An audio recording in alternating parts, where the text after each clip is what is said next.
최근에 보이스피싱 신종수법에 많은 사람들이 피해를 입는 사례가 늘고 있습니다. 오늘 특별히 여러분들 가운데 혹시라도 지금 돈이 급하거나 지금 다급한 상황이어서 혹이라도 또 우리 방송을 지금 듣고 있는 성도들 가운데 혹이라도 혹하는 분들이 있을까 해서 제가 좀 오늘 말씀을 드리려고 합니다. 또 우리 성도들 가운데서도 또 이런 일들을 하마터면 넘어갈 뻔하는 그런 일들이 있어서 또 제가 오늘 좀 여러분들에게 말씀을 드리려고 해요. 카톡 문자 광고로 국가재난지원금 대출, 버팀목 자금 플러스 이런 문구를 가지고서 대출 광고가 카톡으로 올라와요. 돈이 급한 사람들은 국가 대출이고 또 재난지원금 대출이고 버팀목 자금 대출이다 이런 말들을 하니까 이게 국가에서 하는 말들하고 좀 비슷하잖아요. 그러니까 혹 하는 마음이 드는 겁니다. 그 내용을 다 말씀드릴 수는 없어요. 굉장히 긴 내용인데 대출 상담을 위해서 거기 나와 있는 전화를 걸면은요 사람이 전화를 받습니다. 이건 사기예요. 여러분들 우리가 어떤 금융기관에다가 전화를 해도 사람이 직접 받는 경우가 있어요, 없어요? 있어요, 없어요? 없습니다. 전부 다 ARS가 대답을 합니다. 그래서 1번, 2번, 3번, 4번에서 쭉 절차를 거쳐가지고 한참 후에야 우리가 상담원하고 대화를 나눌 수가 있는 거예요. 우리가 전화를 하자마자 상담원이 전화를 받았다? 이건 가짜입니다. 이건 100% 보이스피싱이에요. 그리고 이제 대출 상담을 하는 가운데에서 앱을 깔라고 합니다. 이 앱을 깔아야 대출을 받을 수 있다. 앱을 깔라고 하면 일단 의심해야 됩니다. 지금 이 신종 대출 사기 이 신종수법을 보면 앱을 딱 까는 그 순간에 해당되는 은행으로 연결되어지는 모든 전화가 다 차단이 됩니다. 차단이 되는 동시에 바로 어디로 연결이 되냐면 보이스피싱 본부하고 바로 딱 연결이 돼요. 그래서 자기네가 국민은행인 것처럼 자기네가 농협은행인 것처럼 그렇게 모든 통화가 진행이 되고 사기가 시작이 되는 거예요. 무슨 얘기인 줄 아시죠? 이 앱을 까는 게 덫입니다. 근데 여기에 많은 사람들이 넘어가요. 그리고 고금리 대출 경력이 있는지 없는지를 묻고 고금리 대출을 받은 적이 없으면 카드사에서 돈을 3천만 원 대출받게 합니다. 그리고 대출받은 것에 대해서 상환을 한 흔적이 있어야 국민은행이나 농협으로부터 여기서 말하고 있는 버팀목 자금 플러스 대출을 받을 수 있다고 얘기를 합니다. 그런데 그것을 빠른 시간 내에 흔적을 남겨야 되기 때문에 자기네들이 말하는 계좌로 돈 3천만 원 카드 빚을 낸 것을 그쪽으로 현금으로 보내라고 얘기를 합니다. 그러면 그것을 우리가 흔적으로 삼아서 대출을 받을 수 있도록 도와주겠다. 여러분들 제가 이렇게 얘기하니까 어떻게 그런 거에 넘어가지? 아닙니다. 넘어갑니다. 굉장히 머리 좋고 똑똑한 사람들도 넘어갑니다. 아주 깐깐하고 굉장히 꼼꼼한 사람들도 여기 넘어갈 수 있습니다. 왜냐하면 마음이 급해서 그래요. 당장에 내가 돈이 다급해요. 그런데 그렇게 저금리로 해서 그렇게 큰 돈을 보니까 한 3억까지 돈을 대출을 해줄 수 있다고 그렇게 얘기를 하고 있습니다. 세상 어디 가서 3억을 대출할 수가 있겠습니까? 지금 내가 돈이 급박하다는 것은 내가 그만한 신용이 되지 않는다는 얘기거든요. 그러니까 사람들이 거기에 혹하는 거예요. 세상에서 가장 악한 사람, 가장 나쁜 사람은 어떤 사람이냐면 벼랑 끝에 서 있는 사람들을 속여서 남은 희망까지 빼앗는 겁니다. 그렇잖아요. 얼마나 다급하면 이건 충분히 속일 수 있는 덫인데 여기에 사람들이 걸려든단 말이죠. 넘어간단 말이죠. 얼마나 다급하면 그러겠습니까? 정말 벼랑 끝에 서 있는 거거든요. 근데 이와 같이 벼랑 끝에 서 있는 사람들을 속여서 그들의 남은 희망까지 빼앗아요. 거짓말은 어떤 형태든 거짓말은 거짓말입니다. 좋은 거짓말이 있다 그러잖아요. 아니요. 좋은 거짓말도 해서는 안 됩니다. 거짓말은 거짓말인 겁니다. 저는요, 기도하는 사기꾼도 봤어요. 목회를 하다 보니까 참 기도하는 사기꾼들도 많더라고요. 그렇게 열심히 나와서 기도를 해요. 그렇게 열심히 나와서 기도를 하는데 대체 그 기도를 하면서 무슨 기도를 하는지 모르겠어요. 하나님, 사기 잘 당하게 해주세요. 사람들이, 제가 말만 하면 사람들이 다 속아 넘어가게 해주세요. 그러고 기도하는 것 같아요.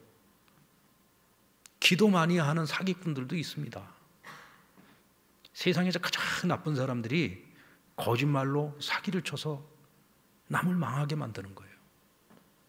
벼랑 끝에 서 있는 사람들까지 벼랑 끝에서 밀어버리는 겁니다. 가장 나쁜 거죠. 거짓말은 거짓의 아비인 마귀의 주특기예요. 거짓말을 하는 자나 속는 자나 결국은 마귀의 속임수에 넘어가서 우리의 영혼을 마귀에게 완전히 강탈당하게 만드는 겁니다. 오늘 본문은 다윗의 거짓말 때문에 높성에서 일어난 대학살 사건을 기록을 하고 있습니다. 한 사람의 거짓말이 얼마나 큰 비극을 가져올 수 있는지를 오늘 이 본문이 우리에게 말씀해 주고 있어요. 다윗은 사울에게 쫓기던 중에 베냐민 지파에 속한 높성이라고 하는 곳으로 찾아 들어가게 됩니다.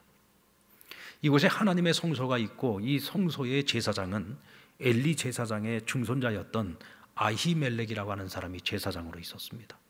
그는 굉장히 정직하고 신실한 제사장이었습니다.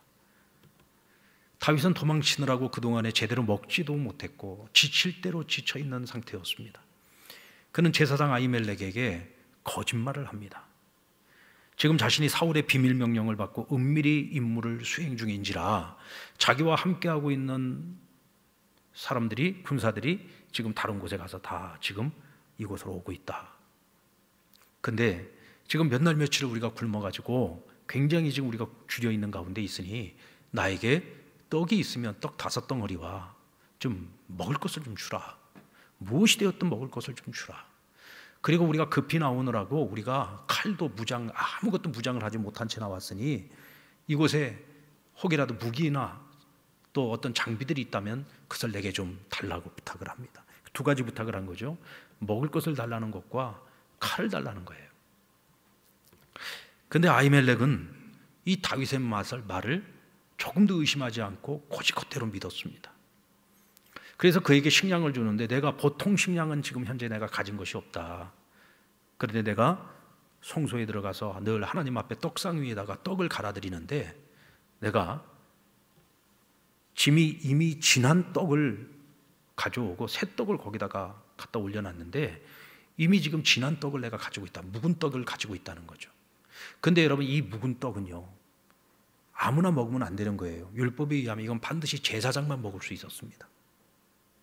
근데 아히멜렉이 하나님의 법을 어겨가면서 다윗이 너무 불쌍해 보여. 너무 굶주렸다고 해요. 거기다가 왕의 명령을 수행하는 중에 이렇게 굶주린 가운데 이게 쓰러져 죽게 생겼어요. 그러니까 줘서는 안 되는 떡상에 올렸던 떡을 다윗에게 줍니다. 근데 나중에 예수님께서 이 사건을 비유로 말씀을 해주셨어요. 아히멜렉은 법보다 하나님의 뜻의 우선순위를 가지고 생각하는 선한 제사장이었다라고 얘기를 합니다. 그러니까 법으로는 안 되는 것이지만 그는 하나님이라면 이런 상황에서 어떻게 하는 것이 옳다고 말씀하실까 생각을 하고 당장 굶주린 자에게 은혜를 베푼 거죠. 아까 제가 처음에 말씀드린 것처럼 아히멜렉은 참 좋은 제사장이었고 신실한 사람이었습니다.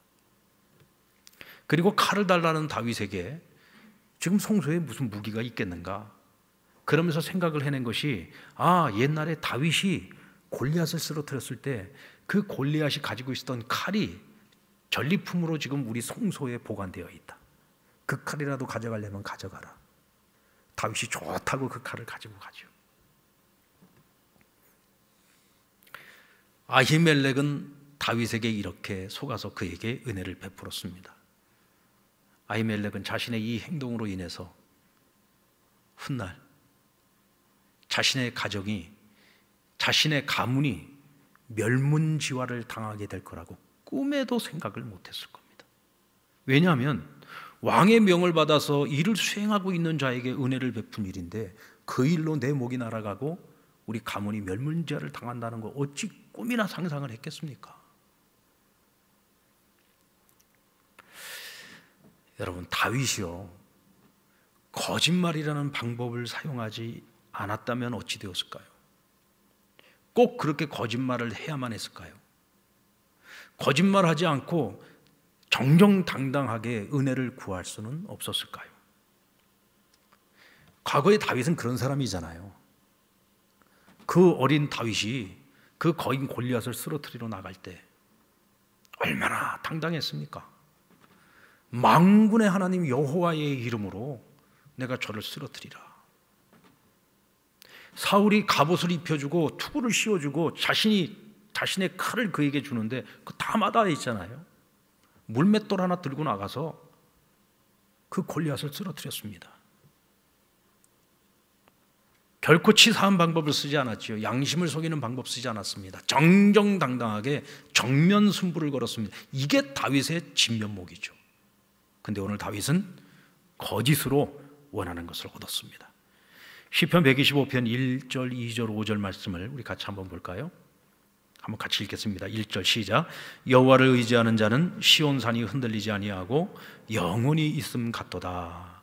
2절 산들이 예루살렘을 두른과 같이 여호와께서 그의 백성을 지금부터 영원까지 두르시리로다. 5절 자기의 굽은 길로 치우치는 자들은 여호와께서 죄를 범하는 자들과 함께 다니게 하시리로다. 이스라엘에게는 평강이 있을지로다. 여호와를 의뢰하는 사람은 어떤 사람인가? 오직 한 마음을 가지고 사는 사람입니다. 두 마음이 아니라 오직 한 마음. 처음부터 끝까지 오직 주만 바라보는 자들. 오직 주만 바라보는 자. 그러니까 이런 사람은 딴 길 가지 않아요.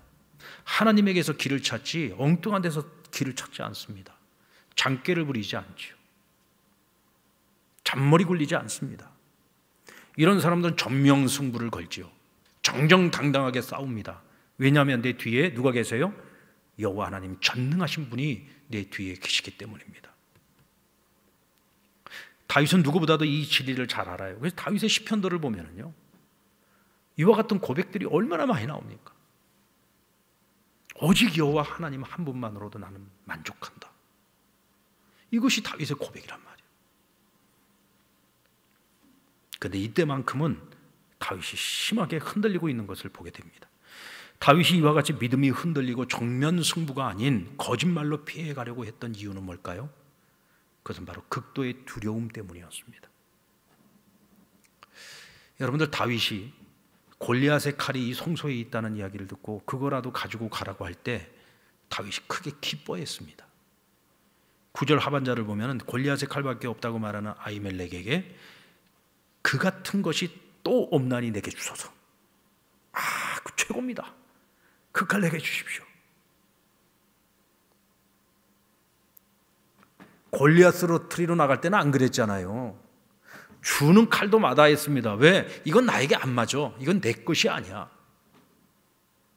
적든 크든 내가 가지고 있는 것과 가지고 싸우겠다는 거죠. 다윗이 골리앗을 쓰러뜨리러 나갈 때 무엇을 가지고 나간 거예요? 물맷돌 들고 나갔죠. 사실은 그가 들고 나간 게 뭔 물맷돌이냐 뭐냐 그게 중요한 게 아니에요.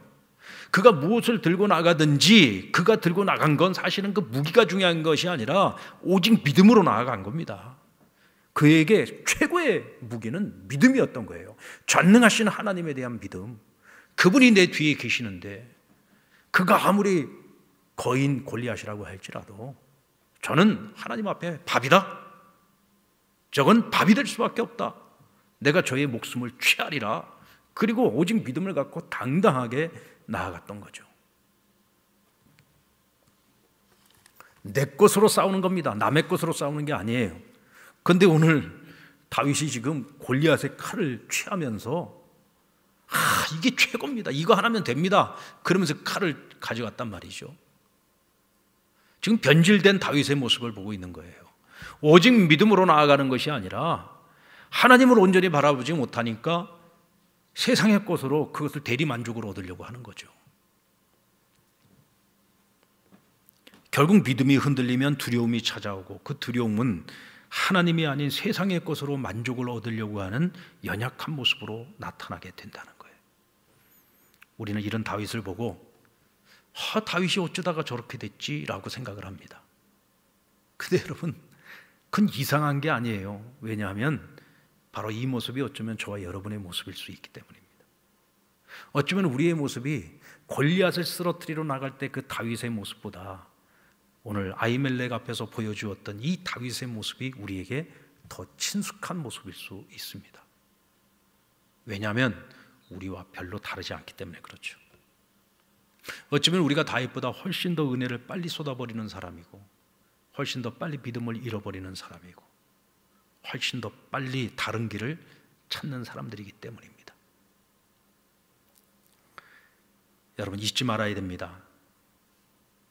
오늘 내가 믿음이 충만하다고 해서 그 믿음이 언제까지나 유지될 거라는 착각을 해서는 안 됩니다. 오늘 우리가 적어도요, 예배를 드리는 자리에서는요, 또 말씀을 듣는 이 자리에서는요, 말씀을 듣는 동안에는 정말 내가 그렇게 살 수 있을 것 같아요. 그래, 내가 그렇게 살아야지.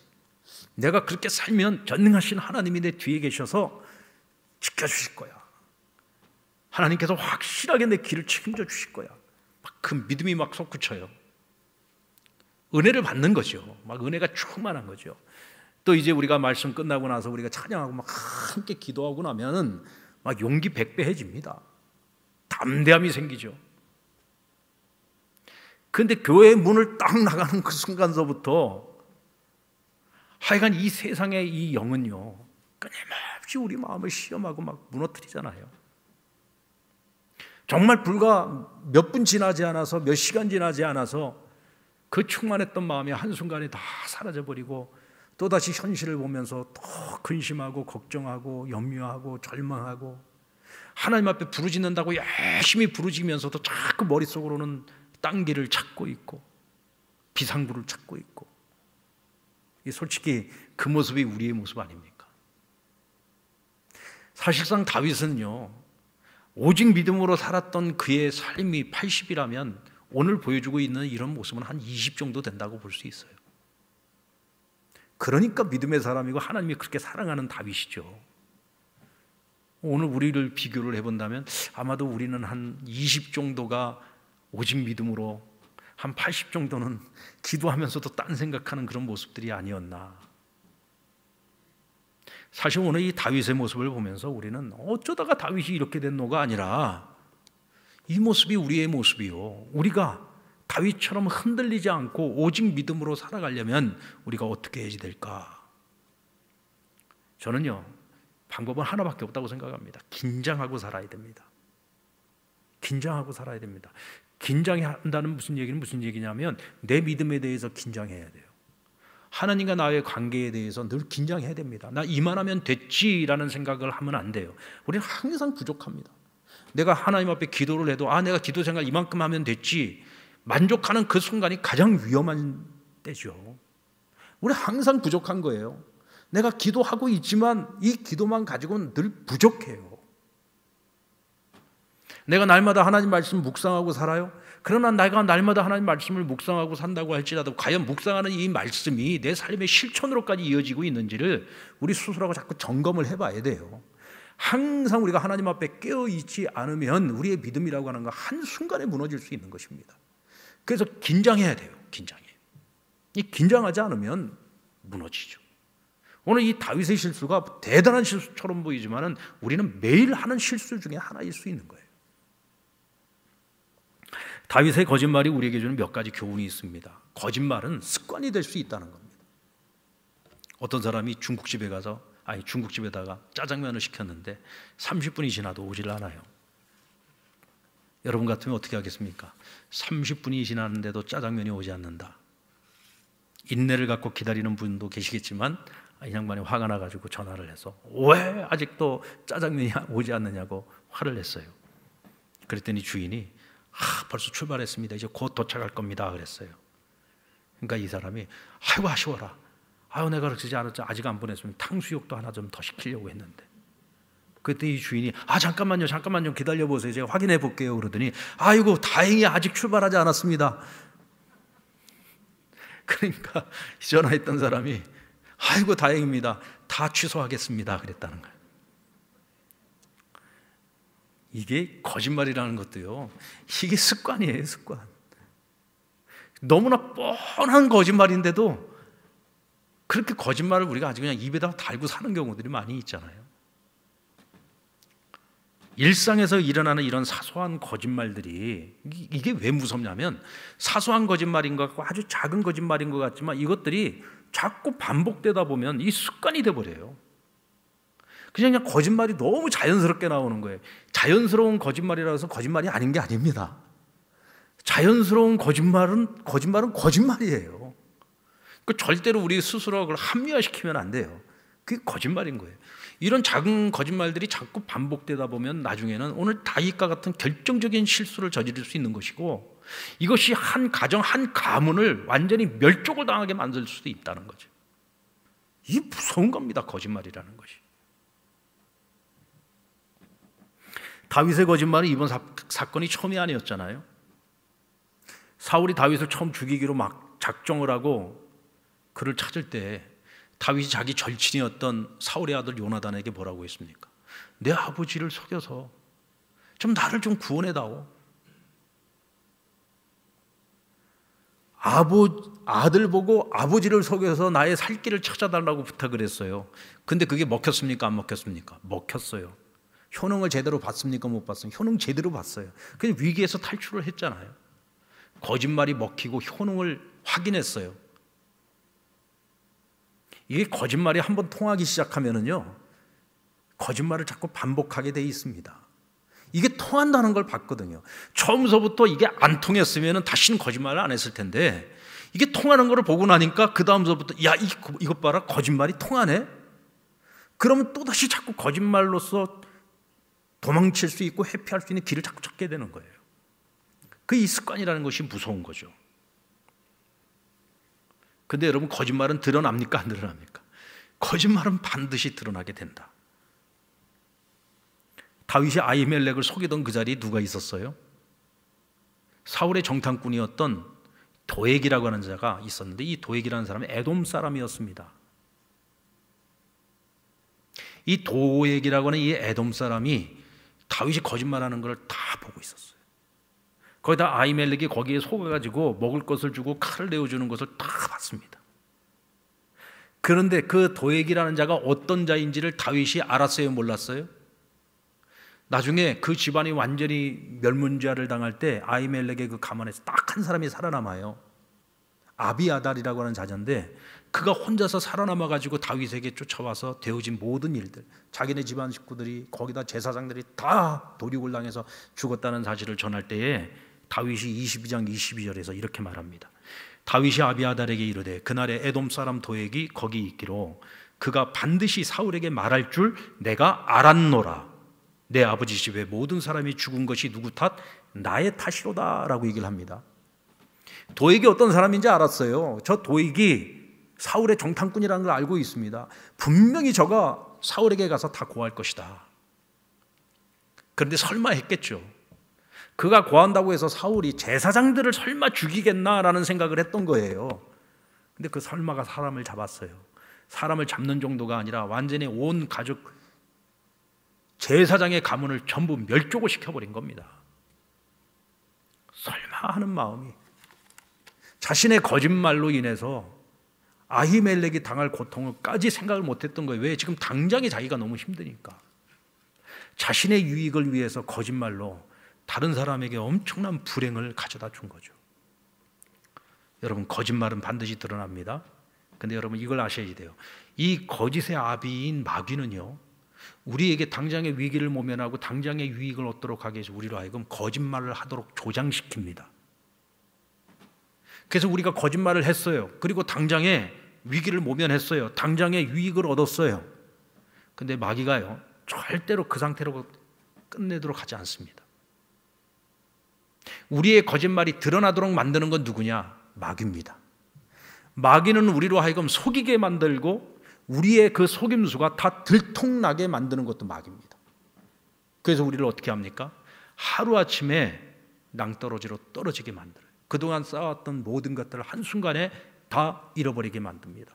그동안에 사람들과의 관계 속에서 쌓아놓았던 모든 신뢰관계를 전부 다 잃어버리도록 만드는 겁니다. 한마디로 말해서 인생 쪽박나게 만드는 거예요.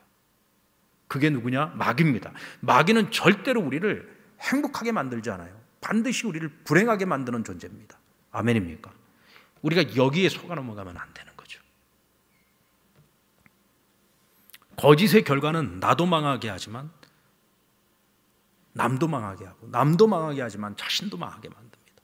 아히멜렉의 이 가문이 완전히 멸망을 했지만 다윗 역시도 그 평생에 아히멜렉이라는 이름만 생각해도 그는요 아마 가슴이 떨리고 어디 주구멍이라도 있으면 들어가고 싶었을 겁니다.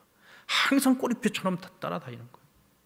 그때 나 한 사람의 이 실수로 인해서 한 가문이 멸종을 당했단 말이에요. 세상에 이보다 큰 죄가 어디 있습니까? 그러고 보면은요, 다윗은 하여간 한번 죄를 졌다 하면은 수많은 사람들을 고통에 빠지게 만들어요. 워낙 그의 인물됨이 크기 때문에 그런 거예요. 자기가 가지고 있는 책임이 크면 클수록 작은 거짓말을 가지고도 더 많은 사람들에게 피해를 입힐 수가 있어요. 그래서 책임이 클수록 우리가 더 조심해야 되는 것이고, 더 정직해야 되는 것이고, 더 신실해야 되는 겁니다. 우리가 거짓이 아닌 정정당당하게 정면 승부를 하기 위해서 우리는 어떻게 해야 될까? 오늘 그것을 한 4가지로 생각을 해보겠는데요. 첫째는 상황을 핑계대지 말자. 어쩔 수 없었다란 말 하지 말자는 거예요. 상황을 핑계대지 말고 하나님의 영광을 생각하며 살자. 여러분, 우리가 정말 하나님의 영광을 생각하면서 살아간다면 우린 절대로 얕은 꾀를 갖고 살지는 못할 겁니다. 왜? 우리 하나님의 영광을 생각하면서 살아가니까. 얕은 꾀를 가지고서 살아가는 사람들은 항상 상황을 핑계댑니다. 어쩔 수 없었어. 이런 상황에서 내가 할 수 있는 이게 최선의 방법이었어 라고 얘기를 합니다. 여러분, 믿는 사람들은요, 최선의 방법이 하나님께 구하는 겁니다. 아멘? 얕은 꾀가 아니에요. 하나님께 구하는 겁니다. 야곱이 아버지를 속이고 형을 속였잖아요. 이게 대표적인 이 속인 사건 아닙니까? 과연 야곱은 그 길 말고는 그가 아버지로부터 축복을 받을 수 있는 길이 없었을까요? 그 방법 말고는 장자의 계승권을 내가 받을 수 있는 방법이 없었을까요? 오히려 야곱도 정면 승부를 하면 안 되었을까요? 정정당당하게 하나님의 은혜만을 구했다면 하나님께서 하나님의 방법으로 얼마든지 길을 만들어 주실 수 있지 않았을까요? 야곱은 얕은 꾀를 씀으로써 결국은 직선으로 갈 수 있는 길을요 돌아서 가게 된 겁니다. 돌아서 가게 된 거죠. 그래서 속이는 자 위에 속이는 자, 그의 삼촌 라반에게 속아서 그 기나긴 세월 동안을 종이 아닌 종살이를 하지 않습니까? 결국은 하나님께서 그 인생에 간섭을 하셔가지고 그로 하여금 부자가 되어서 금이 환영하도록 만드시기는 했지만 결국은 돌아가는 인생이었던 거죠. 그래서 스스로 얕은 꾀를 가지고 살아가니까 나중에 바로 앞에 섰을 때 뭐라 그래요? 내 나이가 몇이냐 그러니까 내 인생이 험악한 세월이었다라고 얘기를 하지 않습니까? 내 인생이 험악한 세월, 험악할 수밖에 없죠. 왜? 잔머리 가지고 살아가니까 험악한 거예요. 정정당당하게 정면 승부를 걸면서 오직 하나님을 의지하고 하나님이 주시는 지혜를 가지고 살아가면 당장에 어려운 것 같아도 힘든 것 같아도 하나님께서 그 길을 열어주셔서 오히려 그것이 망하는 길처럼 보여도 지름길이 되도록 만드신단 말이죠. 우리는 어떤 경우에도 얕은 꾀를 갖고 살면 안 됩니다. 상황을 핑계대서는 안 됩니다. 하나님의 사람은 정면 승부해야 됩니다. 아멘. 오직 하나님을 의지하고 그리고 지혜를 구하십시오. 야고보서 1장 5절에 보면 너희 중에 누구든지 지혜가 부족하거든 모든 사람에게 후히 주시고 꾸짖지 아니하시는 하나님께 구하라. 그리하면 주시리라 그랬어요. 주시는데 어떻게 주신다고요? 나의 부족함을 알고 지혜를 구하면 하나님께서 지혜를 후히 주신다 그랬어요. 후히 주신다. 하나님께서 지혜를 주시면 풀지 못할 문제가 무엇이 있겠습니까? 하나님께서 지혜를 주시면 되는 거예요. 꼭 그렇게 거짓말을 해야만 했습니까? 온전히 하나님을 의지하고 하나님께 지혜를 구하면 하나님께서 정면 승부를 통해서도 얼마든지 은혜를 입을 수 있는 길을 하나님께서 열어주셨을 텐데 말이죠. 결국 내 믿음의 문제인 거죠. 그리고 믿음으로 구하셔야 됩니다. 야고보서 1장 6절로 7절 말씀을 같이 한번 읽어볼까요? 시작. 오직 믿음으로 구하고 조금도 의심하지 말라. 의심하는 자는 마치 바람에 밀려 요동하는 바다 물결 같으니 이런 사람은 무엇으로든지 주께 얻기를 생각하지 말라. 의심하지 말라는 거예요. 너희가 하나님께 구하였으면 의심하지 말아라. 의심하지 말아라. 문제가 심각하고 어려울수록 우리가 기도하면서 자꾸 의심이 들겠죠. 과연 이 문제가 해결이 될 수 있을까? 과연 가능한 일일까? 이건 우리가 벌써 하나님을 의심하고 있는 거잖아요. 하나님 전능하신 하나님 아닙니까? 너희들이 무엇이든지 믿고 구하는 대로 받은 줄로 알라고 분명히 말씀하셨잖아요. 우리가 잘못 구하는 것 같으면 우리가 받은 줄로 우리가 믿는다고 할지라도 이루어지지 않을 겁니다. 그러나 우리가 하나님께 바로 구한다면, 구할 것을 구한다면 믿어야지 된단 말이죠. 의심하지 말라는 거예요. 의심하지 말라는 거 하나님을 불신하는 것입니다.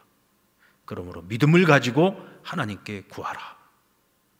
우리가 하나님 앞에 열심히 구하면서도 의심하게 되면 인간적인 살궁리를 찾게 되는 거예요. 딴 생각하는 겁니다. 그러니까 여러분, 기도한다고 앉아가지고 막 기도를 하는 것 같아요. 입으로는 기도를 하고 있는데 머릿속으로는 딴 생각하고 있는 거예요. 이게 될까? 이렇게도 한번 해볼까? 저렇게 한번 해볼까? 우리 한번 따라볼까요? 믿기로 작정했으면 딴 생각하지 말고 끝까지 믿음으로, 끝까지 믿음으로 가. 끝까지 믿음으로. 중간에 딴 생각하지 말고, 딴 길 찾지 말고, 오직 믿음으로 끝까지. 여러분, 우리도 그렇잖아요. 누군가가 나와의 관계 속에서 그 사람이 나를 신뢰해야지 될 때 그 사람이 나를 신뢰한다고 하면서도 자꾸 의심을 하고 믿지 못해서 자꾸 다른 길을 막, 방법을 막 2단계, 3단계까지 혹시라도 나한테 속으면 어떻게 하나 해가지고 나를 믿는다고 입으로는 말을 하면서도 자꾸 자기 방식대로 막 다른 궁리를 해놓고 있으면은, 근데 이 사람 도와주고 싶어요, 안 도와주고 싶어요? 안 도와주고 싶죠. 뭐 입으로는 믿는다고, 당신밖에 나를 도와줄 사람이 없다고, 제발 좀 도와달라고 하면서 자꾸 뭐 이 사람한테도 도와달라고, 저 사람한테 도와달라고 그러고 다 해놓고서 나한테 한 말, 똑같은 말 해놨단 말이죠. 그럼 내가 그거를 알고 나면 이 사람 도와주고 싶어요, 안 도와주고 싶지? 하나님 마찬가지. 하나님이 인격적인 하나님이시잖아요. 하나님밖에 없다고, 하나님밖에 나를 도와줄 수 있는 분이 없다고, 이 문제를 해결할 수 있는 오직 하나님밖에 없다고 그렇게 부르짖고 금식하며 기도하고 부르짖고 간구했어요. 그래 놓고서는 인간적으로 제 살 길 찾겠다고 온갖 비상구를 다 만들어 놓고, 그러면 하나님 도와주고 싶겠느냐고요.